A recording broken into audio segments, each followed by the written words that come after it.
Hey everybody, Peter Zeihan here, coming to you from Ojai, California, and as promised, today I wanted to talk about demographics in Southeast Asia, a portion of the world that I think is going to do very well in the decades to come.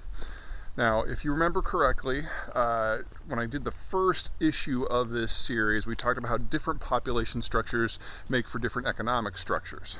So if you have a lot of people aged 20 to 40, you tend to have a really strong workforce and a good consumption base, because those are the people who are building their homes and raising kids. If you have a lot of people aged roughly 45 to 65, you tend to have a very productive worker base, because these are people with decades of experience behind them. And if they don't have a lot of kids, all the income of the society, all the taxes generated can be focused on infrastructure and on-the-job training, making for a very, very, very skilled workforce.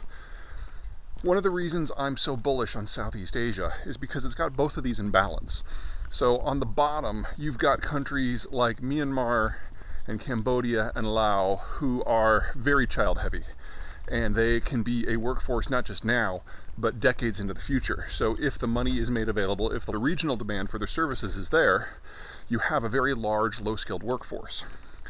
In the middle, you've got a lot of countries like, say, Vietnam particularly, but also Indonesia, and to a lesser degree Malaysia, who are a little bit older, don't have a lot of kids relative to their overall population structure, but a lot of people who are aged 20 to 45. And these are countries that, as a rule, are kind of having their day right now. The more problems that the Chinese have with keeping investment, the more diversified folks are looking to make their supply chains globally, the better these countries look. Vietnam in particular is getting in on this in a very big way with education, and about 40% of their college graduates are in STEM. That's like 4 times the global average. And then at the top, you've got a number of societies like Singapore and Thailand, which are aging pretty quickly. They had their day as a low-cost wage destination a couple decades ago. And now you've got a lot of people who are in their 40s, 50s, and even early 60s. They're aging quickly. It looks a lot more like Northeast Asia than the rest of their neighborhood. But the accrued technical skills in these populations is huge, especially in a place like Singapore. And Thailand punches well above its weight as a mid-wage destination. And having these all in the same neighborhood really helps with manufacturing. So one of the things you want to do for the more complex manufacturing products, whether it's cell phones or electronics or computing, is not everything requires the same skill set. The person who does the injection molding is not the person who does the wiring harness, is not the person who does the chips, is not the person who does the assembly. Each of these has a different wage structure.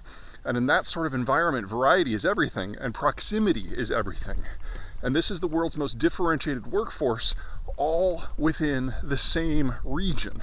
So you throw a little bit of Japanese or American technology in there, maybe some Chinese assembly on the back end, and this area is set to boom. Best part yet, because this region is made up of mountains and peninsulas and islands and jungles, they've never had a history of going to war with one another because they can't get at one another.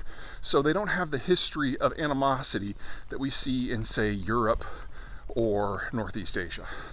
Add it all up, and this is the part of the world that I expect to grow the most rapidly in the 30 years to come, with demography at its heart. All right, that's it for now. See you next time.